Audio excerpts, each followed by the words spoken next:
Hi friends, எல்லாம் நல்லா இருக்கீங்களா? இன்னைக்கு நம்ம வீட்டில் மத்தியான சமையல் தான் பார்க்க போகிறோம். இன்னைக்கு ஒரு வித்தியாசமாக ஒரு கீரை, முருங்கைக்கீரை சாம்பார் வைக்க போகிறேன். சாம்பார் வச்சுட்டு உருளைக்கிழங்கு நம்ம தினம் வறுப்போம், பொடி மாஸ் பண்ணுவோம், வேறு ஏதாவது கிரேவி வைப்போம், தொட்டுக்க பண்ணுவோம். நான் இன்னைக்கு ஒரு வித்தியாசமாக ஒன்று செய்ய போகிறேன். சாப்பாட்டுக்கு தொட்டுக்கிட்டு சாப்பிடலாம். என்ன செய்கிறேன், உருளைக்கிழங்கெல்லாம் கட் பண்ணி வச்சுருக்கேன். என்ன செய்கிறேன்னு பார்ப்போமா? இப்போ வாங்க வீடியோக்குள்ளே போயிடலாம்.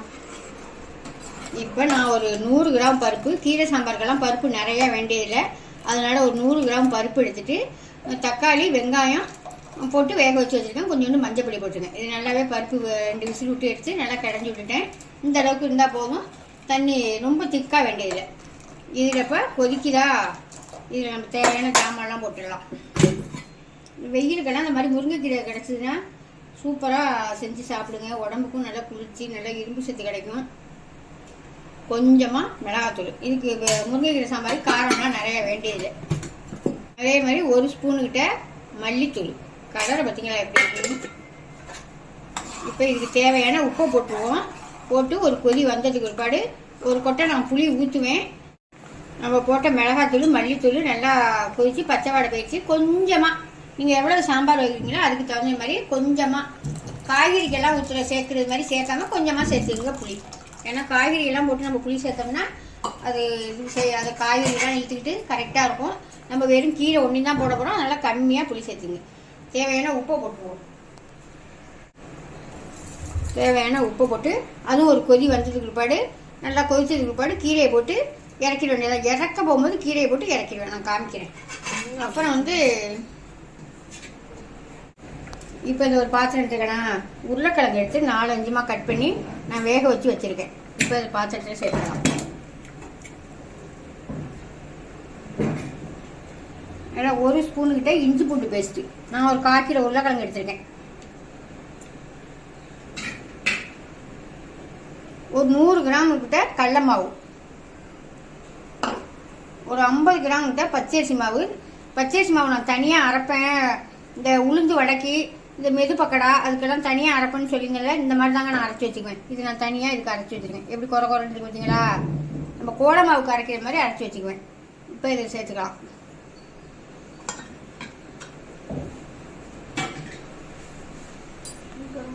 இப்போ இதெல்லாம் சேர்த்துட்டேன்னா இதுக்கு தேவையான வெங்காயம், இந்த இவ்வளோ வெங்காயம் நல்லா ஒரு 3 வெங்காயம் எடுத்து அரிஞ்சு வச்சுருக்கேன் நைஸாக, அதையும் இதில் சேர்த்துக்குவோம். கருவேப்பிலை, கொத்தமல்லி, பச்சை மிளகாய், கொஞ்சமாக மஞ்சத்தூள் போட்டுக்குவோம். கரம் மசாலா ஒரு 1/2 ஸ்பூனுக்கிட்ட தாங்க இருக்கும். கரம் மசாலா, கொஞ்சமாக மஞ்சத்தூள், இதுக்கு தேவையான உப்பு, அவ்வளோதான். எல்லாமே போட்டாச்சு இதில். இதை இப்போ கையால் பிடிச்சி நல்லா அந்த உருளைக்கிழங்கு இதுலேயே வெங்காயம்லாம் போட்டுக்கமா, அந்த இதுக்கே போட்டு நல்லா பிணைஞ்சு பார்ப்போம். பிணைஞ்சு பார்த்துட்டு தண்ணி பத்தலாம் கொஞ்சமாக சேர்த்துக்கலாம். இதில் இன்னும் நீங்கள் கேரட்டு சேர்த்துக்கலாம், பீன்ஸு சேர்த்துக்கலாம், காய்கறி வேணாலும் சேர்த்துக்கலாம். என்கிட்ட அந்த காயெல்லாம் இல்லை, அதனால் நான் வெறும் உருளைக்கிழங்கு ஒண்டி சேர்த்துக்கேன். பட்டாணி சேர்த்துக்கலாம். பச்சை மிளகா நான் போட்டிருக்கேன். அந்த காரம் போதும்னா நீங்கள் விட்டுடலாம். நாங்கள் கொஞ்சம் காரம் அதிகமாக தானே சாப்பிடுவோம், அதனால் கொஞ்சமாக தனி மிளகாத்தூள். கொஞ்சம் சாம்பாருக்கு நம்ம தொட்டுக்கிட்டு சாப்பிட்றதுனால கொஞ்சம் காரமாக இருந்தால் தானே நல்லாயிருக்கும், அதனால் கொஞ்சம் காரம். சும்மா சாயந்தரம் டீயோடையெல்லாம் செஞ்சு கொடுத்தோம்னா நல்லாயிருக்கும். அதுக்கெல்லாம் வெறும் பச்சை மிளகாயே போதும். நான் பிணைஞ்சு எடுத்துகிட்டு காமிக்கிறேன். இதுக்கு நான் தண்ணியெல்லாம் எதுவுமே சேர்க்கலை. நம்ம போட்ட வெங்காயம், உருளைக்கிழங்கு வேக வச்சு வச்சுருந்தோம்ல, அதுதான். இந்த மாதிரி இருந்தால் தான் உங்களுக்கு எண்ணெயில் போடையில் தான் கரெக்டாக இருக்கும். பார்த்துக்கிட்டிங்களா? தண்ணியெல்லாம் இதுக்கு தேவையில்லை. இது இப்போ நல்லா எண்ணெயை சூடு பண்ணிவிட்டு நான் எப்படி போடுறேன்னு போட்டு காத்துறேன். அதுக்குள்ளே சாம்பார் பார்த்துருவோம். நல்லா கொதிச்சிருச்சு. நீங்கள் தேங்காய் வேணுன்னா இப்போ ஊற்றிட்டு தேங்காயும் ஜீரகமும் அதில் சேர்த்து நீங்கள் அரைச்சி இப்போ இந்த சமயத்தில் ஊற்றிக்கணும். ஊற்றி அதுவும் ஒரு கொதி வந்ததுக்கு ஒருபாடு அப்புறமா நீங்கள் கீரையை போட்டு இறக்கணும். நான் தேங்காய் ஊற்றலை, கீரையை போட்டுக்கிறேன். அவ்வளோதான். இந்த கொஞ்சோண்டு கீரை இருக்கா, இந்த கீரையை இதில் போட்டுக்கலாம். முருங்கைக்கீரை கிடச்சதுன்னா இது மாதிரி போட்டு செஞ்சு பாருங்க. அவ்வளோதாங்க. ஒரு கலந்துட்டு ஒரு கொதியும் வந்துச்சா, இப்போ இறக்கி வச்சு இதுக்கு ஒரு தாளிப்பு ஊற்றோம்னா சூப்பரான முருங்கைக்கீரை சாம்பார் ரெடி. ஒரு 10 நிமிஷத்தில் வச்சிடலாம் முருங்கைக்கீரை சாம்பார். மோர் மிளகா கொஞ்சம் வச்சேன்னா அதில் உள்ள தூள் தான் அந்த எண்ணெயில் கிடக்கு. இப்போ நம்ம தாளிச்சுக்குவோமா? இது என்னென்ன செஞ்சுக்கன்னா 2 கடுகு, 2 ஜீரகம், 2 வெள்ளை உளுந்து, 2 காஞ்ச மிளகாய். அதில் வெந்தயமும் போட்டு வேணும், ஒரு 10 வெந்தயம். கீரை சாம்பாருக்கு நான் கருவேப்பிலை போட மாட்டேன். நல்லா வெடிச்சதுக்கு பிற்பாடு கொஞ்சமாக பெருங்காயத்தூள்.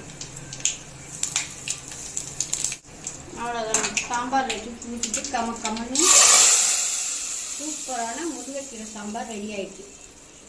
இப்போ நம்ம மசாலா ரெடி பண்ணி வச்சுருக்கோமா, அதை போட்டு எடுத்துடலாம்.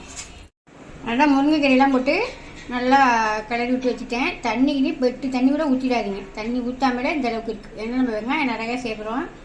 நம்ம இது வேறு உருளைக்கிழங்கு வேறு வேக வச்சு வச்சுருக்கோமா, கரெக்டாக இருக்கும். நான் போட்ட கடலை மாவு, அரிசி மாவு, வெங்காயம் அதெல்லாம் கரெக்டாக இருக்குது. இப்போ எண்ணெயும் நல்லா சூடாகிடுச்சு, போட்டு எடுத்துக்கலாம். நல்லா பக்கடா, மெது பக்கடா மாதிரி சூப்பராக சாப்பிட்றதுக்கு நல்லாயிருக்கும். சாயந்தரம் டீயோட பிள்ளைங்களுக்கு கூழ் செஞ்சு கொடுத்தோடனே செஞ்சு கொடுத்தோம்னா நல்லா விரும்பி சாப்பிட்டுப்பாங்க. நான் இப்போ மத்தியானம் சாப்பாட்டுக்கு தான் செய்யணும். எங்கள் பையனுக்கும் பிடிக்கும். இந்த மாதிரிலாம் செஞ்சு கொடுத்தோம்னா சாப்பாட்டுக்கு பிடிக்கிட்டு சாப்பிடுவாங்க. வெந்துருச்சு பாருங்க, சூப்பராக வெந்துருச்சா? பக்கோடா மாதிரி இருக்கு பாருங்க. இப்போ இதை எடுத்துட்டு மிச்சம் இருக்கிறதையும் போட்டு நான் எடுத்துக்கிறேன். போட்டுட்டு பார்ப்போம். எல்லாத்தையும் அருமையாக இருக்கு பாருங்க. இதே மாதிரி நீங்களும் ஒரு வாட்டி செஞ்சு பாருங்க.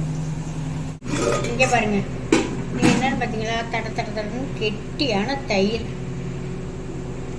இது எதுக்குன்னு பார்த்தீங்கன்னா, நேற்று 40 கிலோ மிளகாய் வாங்கிட்டு வந்து ஓட்டை போட்டு காஞ்சிக்கிட்டு இருக்குதா, வதங்கிக்கிட்டு இருக்கு. அது 2 நாளைக்கு, நேற்று மத்தியானத்துலேருந்து வதங்கிக்கிட்டு இருக்கு. இன்னைக்கு ஃபுல்லாக வதங்க விட்டு நைட்டு கொண்டு வந்து நான் மோரில் போட்டுருவேன். தயிரை பாருங்க எப்படி இருக்குன்னு. இது நேற்று நைட்டே உரம்பிச்சு வச்சுட்டேன். கொஞ்சம் புளிச்சாதான் நல்லாயிருக்கும். அதனால அருமையான தயிர். இன்னைக்கு இந்த தயிரை போட்டே எல்லாம் சாப்பிட்ருவாங்க. சூப்பர் தயிர். நல்லா பிடிச்சி மத்து வச்சு கெட்டஞ்சி விட்டுட்டு இதில் கொஞ்சோண்டு வடித்த தண்ணி, இன்னைக்கு வடிக்கிற நல்ல சாதம், அந்த தண்ணியும் சேர்த்துக்குவேன். சேர்த்து நல்லா கடைஞ்சி விட்டு தேவையான உப்பை போட்டு மோரில் போட்டுருவேன். பக்கடா போட்டு எடுத்துட்டேன். பக்கடா போட்டு எடுத்துட்டு எண்ணெயை குறைச்சிட்டு இதோட என்ன செய்வேன்னா ஒரு 10 கொத்தரங்காய். நம்ம வீட்டில் போடுற வத்த வடை வச்சுலையே இந்த கொத்தரங்காய் வத்தலும் டெய்லி வறுத்து கொடுத்தாலும் எங்கள் பையன் சாப்பிடுவாப்புல. மோர் மிளகாவும் காலையிலேருந்து வறுக்க ஆரம்பிச்சிட்டேன். காலையில் நான் பழைய சாப்பிட்டேன், அது வறுத்து சொல்லிட்டு சாப்பிட்டேன்.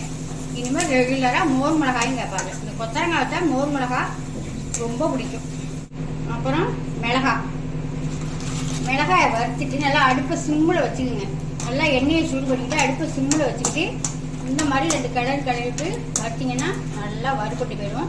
வறுத்ததுமே நீங்கள் எடுத்துடாமல் ஒரு 1 நிமிஷம் 2 நிமிஷம் எண்ணெயில் போட்டு வச்சுருந்து அந்த எண்ணெயை இழுத்ததுக்கு பிற்பாடு எடுத்து சொட்டிக்கிட்டு சாப்பிடுங்க. அந்த எண்ணெயை கொஞ்சம் இழுத்தாதான் உங்களுக்கு காரம் கொஞ்சம் கம்மியாக தெரியும்.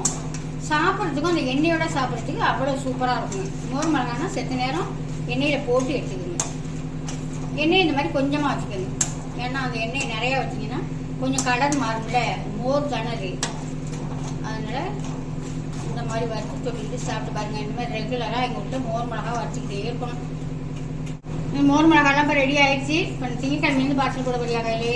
ஆமாம், ஃபஸ்ட்டு யாரெல்லாம் கேட்குறாங்களோ ஆர்டர் வைஸ் யார் காசு போட்டுருக்காங்களோ, ஃபஸ்ட்டு யாரெல்லாம் காசு போட்டிருக்காங்களோ அவங்களுக்கு அந்த மாதிரி போட்டு விடுவியா? ஆமாம், நாள் கணக்கு இருக்குல்ல. முன்னாடியே நம்ம வாங்கி போட்டப்பே காசு போட்டிருக்காங்கல்ல, அவங்களுக்கு எல்லாமே இன்னும் போடல. ஃபஸ்ட்டு நாளைக்கு திங்கக்கிழமையில தான் போட வரும். கொஞ்சம் கொஞ்சமாக போட்டுருவோம். அந்த மாதிரி ஃபஸ்ட்டு யார்கிட்ட காசு வாங்கியிருக்கோ அந்த மாதிரி வருஷப்படி போட்டுருவோம். இந்த மாதிரி கலர் வந்ததுக்கு பிற்பாடு நம்ம எண்ணெயிலே போட்டுருப்போம். எப்படி கலர்ஃபுல்லாக எவ்வளோ சூப்பராக இருக்கு பார்த்தீங்களா? இந்த மோர் மிளகா, வத்தல், வடகம், மசாலா ஐட்டம், மிளகாத்தூள், மல்லித்தூள், மாவு ஐட்டம் எல்லாமே நம்மள்கிட்ட இருக்குங்க. வேணுங்கிற நீங்கள் மேலே உள்ள நம்பருக்கு வாட்ஸ்அப் பண்ணி வாங்கிக்கலாம். அவ்வளோதாங்க. உருளைக்கிழங்கு பக்கோடா ரெடி ஆயிடுச்சு. முருங்கைக்கீரை சாம்பார் ரெடி ஆயிடுச்சு. இப்போ சாப்பிடலாம். முருங்கைக்கீரை சாம்பாரே எங்கள் வீட்டுக்காரங்களுக்கு பிடிக்கவே பிடிக்காது. பிடிக்காதுல்ல? முருங்கைக்கீரை சாம்பார்னா சாப்பிட்டுக்கிட்டே இருப்பாள். அவள் அப்படி பிடிக்கும். இது பக்கடாவும் ரெடி ஆயிடுச்சு. இது என்ன பக்கடான்னு சொல்லிட்டு சொல்லுங்க. முருங்கைக்கீரை சாம்பார் சாப்பாடு சூப்பராக இருக்குது. மிளகாய் நல்லா இருக்குது, சாப்பிட்றதுக்கு நல்லா உரப்பு உப்பு எல்லாம் சரியான இதில் இருக்குது. இது வந்து உருளைக்கிழங்கு பக்கடா. நல்லா முழுசு முழுசாக சாப்பிடலாம். சின்ன மிளகாய் இருக்கிறதுனால ஒரே கடையில் எல்லாம் உருளைக்கிழங்கு நல்லா இருக்குது. நான் சொன்னது மாதிரியே கொஞ்சம் நேரம் எண்ணெயில் போட்டு வறுத்தோடனே எடுத்துட்டாங்க. சற்று நேரம் எண்ணெயில் போட்டு அப்புறமா அரைச்சி அடிங்கன்னா சூப்பராக இருக்குங்க. அடுத்த வீடியோவில் பார்ப்போம். பாய்.